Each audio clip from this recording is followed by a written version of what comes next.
tewasnya pemimpin tertinggi Iran, Ali Khamenei, dikarenakan ada pengkhianat dari warga Iran sendiri. Iya, dan itu proses tidak Yang tersistem, terstruktur, Iya. dan sudah disiapkan sejak lama. Iya, bagaimana mereka begitu akurat. Dan itu bukan dari orang dekat ya Pak? Iya, Bisa jadi. iya, ya.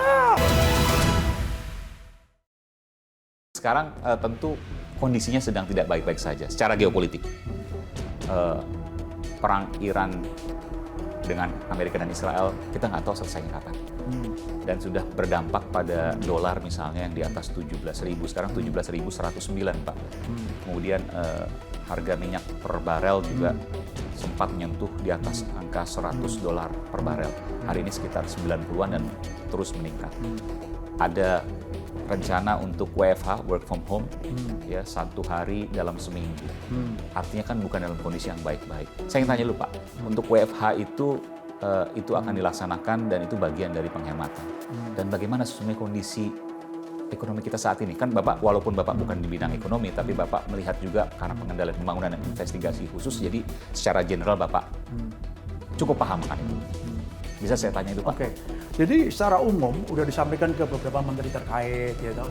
Itu Bapak kan, Pak Presiden pun juga sudah menyampaikan. Kita dalam kondisi aman.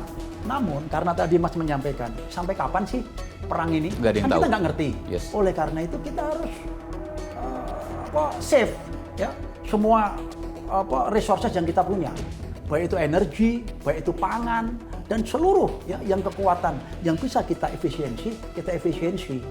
Kata orang kan sedia payung sebelum hujan.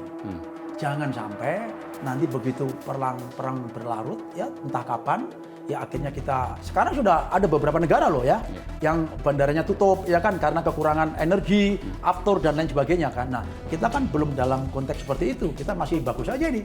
Semuanya pulang mudik dalam keadaan lancar ya. Bahkan ini jauh lebih bagus. Saya nggak pernah mendengar kemacetan atau kekurangan BBM dimanapun kan. Nah, ini hal seperti ini kita sudah beliau Pak Presiden sudah memikirkan panjang ya ke depan ya kita harus hemat ya.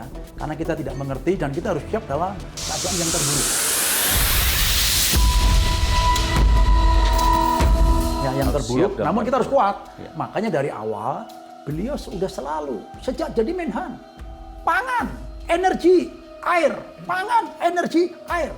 Kalau kita punya tiga-tiganya itu, Mas, swasembada, ya, mau apapun gejolak di dunia ini, ya kita bisa survive. Pangan, energi, air. Air kita udah punya Pak? Air kita udah punya melimpah. Oke. Pangan ya melalui beberapa pangan impor. udah surplus kan? Oke. Ya kita terbanyak kemarin. Beras 4 juta ton gitu dan sekarang masih panen-panen terus itu ya. Ya, Nggak ada masalah energi. Nah, sekarang baru kita ada alternatif energi.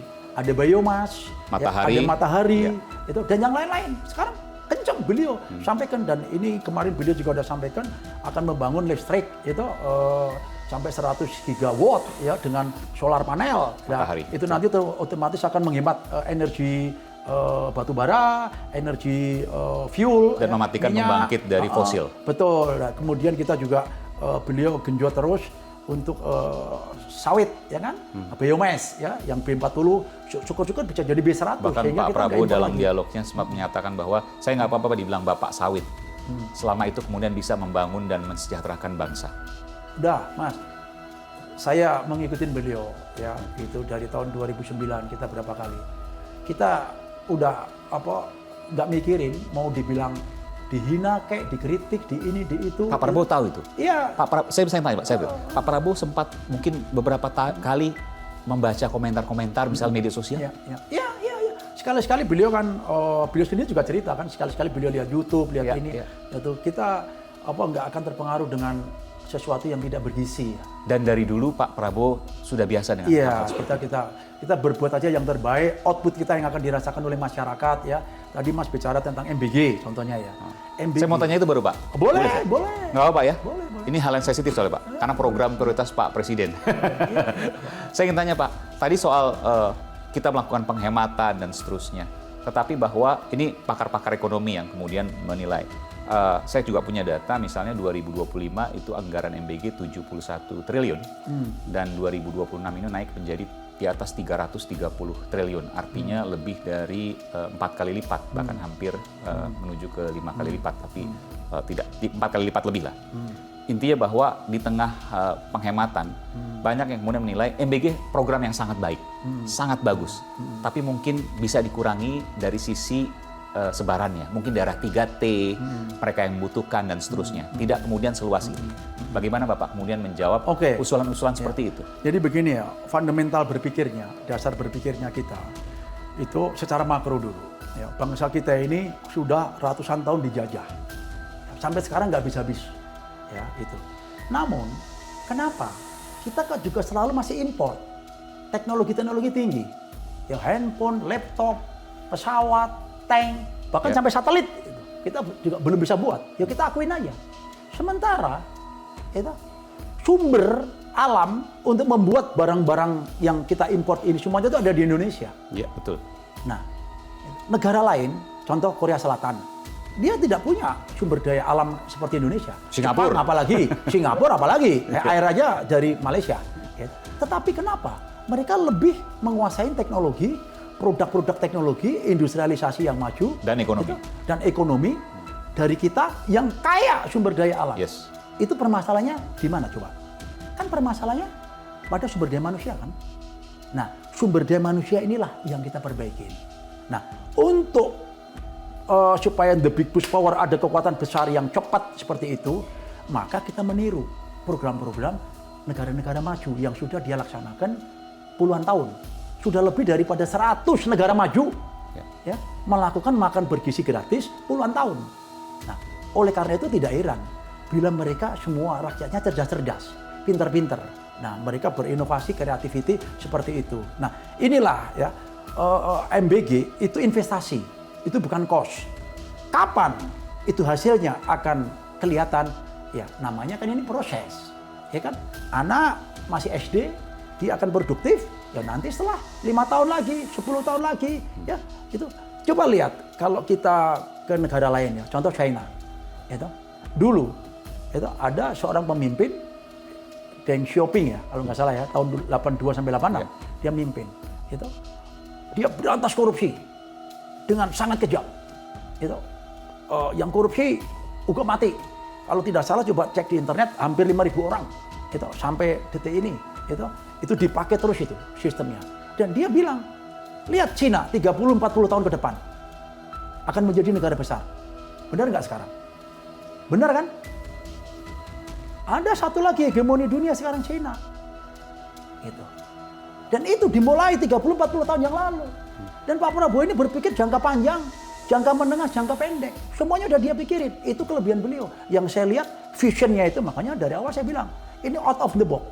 Ya, saya melihat di atas rata-rata, bukan karena saya dekat, enggak, saya bicara apa adanya aja. Dan itu sejak beliau muda dan konsisten. Mas tahu nggak? Tahun 2009 waktu beliau ikut Pilpres pertama kali, kan ada dulu meluncurkan revolusi putih, pembagian susu. Oke. Ya kan, masih ingat kan? Iya, ingat Pak. Susu. Beliau udah berpikir bagaimana masyarakat kita, anak-anak kita ini pintar. Bahkan beliau, ternak kambing, sapi perah di Hambalang, beserta masyarakat di situ. Ya, kalau tidak bisa berbuat orang untuk memperbaiki orang banyak, ya beberapa orang sekitar. Oke. Nah, beliau kan punya prinsip seperti itu. Kalau tidak beberapa orang, satu orang. Nah, kalau tidak bisa berbuat baik untuk beberapa orang, satu orang. Kalau tidak bisa membantu satu orang, janganlah kau membuat susah itu orang lain. Nah, beliau coba membuat pilot project. Ya, alhamdulillah itu dikasih. Dan ini jadi di Hambalang, saya pernah ke Hambalang Pak. Jadi di Hambalang itu ada tanaman juga, sayuran pertanian, ada sapi, ada ayam dan seterusnya, peternakan. Itu untuk membantu warga sekitar. Dan kita kepingin program itu suatu saat tinggal size-nya aja diperbesarkan. Nah, ini tentunya anak-anak yang sekarang minum susu, ya umur 5 sampai 10 tahun, mungkin 12 tahun, kan dia akan berkreativitas, akan timbul inteligensinya kan setelah dia dewasa. Nah, jadi artinya program MBG ini adalah program jangka panjang yang akan membuat seluruh masyarakat kita cerdas. Ya, tidak usah kita berpikir, wah ini pemborosan, nggak ada pemborosan. Ini itu investasi, bukan cost. Hasilnya anak-anak kita akan cerdas, suatu saat kita akan produksi TV sendiri, handphone sendiri, laptop sendiri, kamera sendiri, pesawat sendiri, tank sendiri, satelit sendiri. Dan itu semuanya ada. Sumber daya alamnya itu ada. Hanya kita tinggal how to manage, how to develop. Gitu loh. Gitu. Nah ini tidak semua orang mungkin ya bisa menjangkau pemikiran seperti ini. Begitu loh. Gitu. Dan Mas nggak usah khawatir, seluruh biaya itu kita kalkulasi. Ya, beliau itu juga pengusaha. Saya juga punya background pengusaha. Ya, tadi udah saya sampaikan, perencanaan yang baik itu adalah 50% kemenangan atau 50% keberhasilan. Ya, ini semuanya sudah dikalkulasi. Kita tidak akan membuat suatu program yang diangan-angan, yang istilahnya tanpa perhitungan kalkulasi yang akurat, enggak. Jadi nggak usah khawatir tentang itu. Yakin aja intinya. Intinya itu hanya satu kok, yakin dengan pimpinan. Kalau kita mau melihat ya kejadian perang di Iran. Ya. Apa yang bisa diambil pelajaran situ? Nah, apa yang bisa kita ambil hikmahnya? Apa yang bisa kita pelajari? Dari perang di Iran, ya, menurut saya ada dua hal yang kita bisa pelajari. Yang pertama, kesetiaan. Yang kedua, pengkhianatan. Di mana penjelasannya, Pak? Nah, penjelasannya. Iran diembargo itu lebih dari 40 tahun.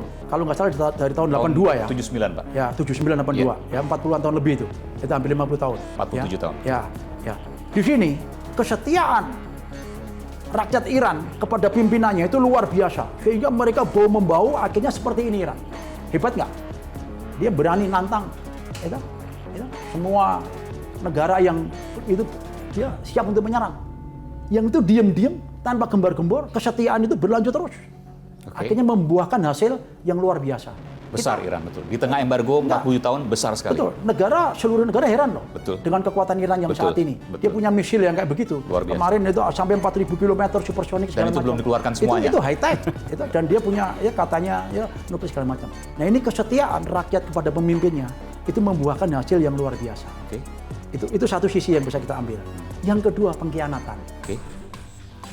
Di mana itu? Nah, begitu perang, ya, tahu-tahu langsung daerah-daerah tertentu pimpinan-pimpinannya ya nggak ada 24 termasuk jam pemimpin tertingginya. Termasuk pemimpin tertingginya. Itu artinya ada pengkhianatan. Pasti ada pengkhianatan. Tidak mungkin kan orang Israel ucuk-ucuk di situ. Nggak mungkin. Nggak mungkin. Itu atau pasti orang Amerika lama. misalnya nggak mungkin. Atau orang Amerika itu kan. Pasti orang pribumi sana, Pasti. orang asli sana maksud saya. Iya. Pasti orang asli di situ yang digalang. Yang berkhianat. Bahkan kalau tidak itu salah. di militer pasti diperhitungkan tuh, Pak. Wah, kita ini udah pengalaman, Mas. Itu menarik, Pak. Untuk Jadi begini. hal yang begini. Tewasnya pemimpin tertinggi Iran, Ali Khamenei, dikarenakan ada pengkhianat dari warga Iran sendiri. Iya, dan itu proses tidak ujuk-ujuk. Yang tersistem, terstruktur, Iya. dan sudah disiapkan sejak lama. Iya, bagaimana mereka begitu akurat. Dan itu bukan ada orang dekat ya, Pak? Iya. Bisa jadi. Iya. Ya, itu kan namanya intelijen. Dan itu tidak dilakukan dalam konteks dekat. Mungkin sudah bertahun-tahun itu ditanam di situ. Kan banyak orang yang bisa terbeli kan. Ya. Anda Dan dia pernah orang dengar? Iran asli. Iya, pasti kan. Kan nggak mungkin orang Israel di situ cunyak-cunyu nauno ya, Ya. itu dengan muka yang berbeda atau orang Amerika kan nggak mungkin. Itu pelajaran. Pasti menggunakan orang dalam. Nah, apakah ini tidak terjadi di Indonesia? Ya. Pertanyaan saya. Betul. Termasuk juga Venezuela dalam waktu yang sangat Yes. cepat langsung bisa Betul, dibawa tetapi kan ke dia Amerika. sekarang ngaku bahwa itu perencanaan sudah direncanain setahun yang lalu. Betul, setahun luar biasa. Bener nggak? Dan sebelum setahun, mungkin sudah 4-5 tahun sudah ada intelijen, dia menanam orang-orang untuk bisa berkhianat di situ. Saya boleh nggak Pak, mungkin apakah ini nyambung atau tidak, tapi menurut saya nyambung. Ini kemudian yang sering dikatakan oleh Pak Prabowo, antekasi. Betul Pak? Ya, kita kalau bicara terlalu ekstrim, dikira kita negatif thinking. Tapi ini tadi yang saya omongin, seperti itu. Bukan nanti asing lagi. Kalau menurut saya, kalau udah seperti itu, pengkhianat negara. Artinya ada beberapa segelintir, beberapa orang di Iran, itu yang kepengen negaranya hancur, kan begitu. Bayangin, mereka begitu akurat. Ya. Teknologi itu kan pasti ada kelemahannya. Gitu. Mereka kan harus tahu, mana sih yang akan dibom. Baik. Nah, kalau bukan dari orang dalam, di mana sih pemimpin kamu? Gitu. Kan nggak bisa teknologi nyari itu setiap saat akurat seperti itu. Gitu.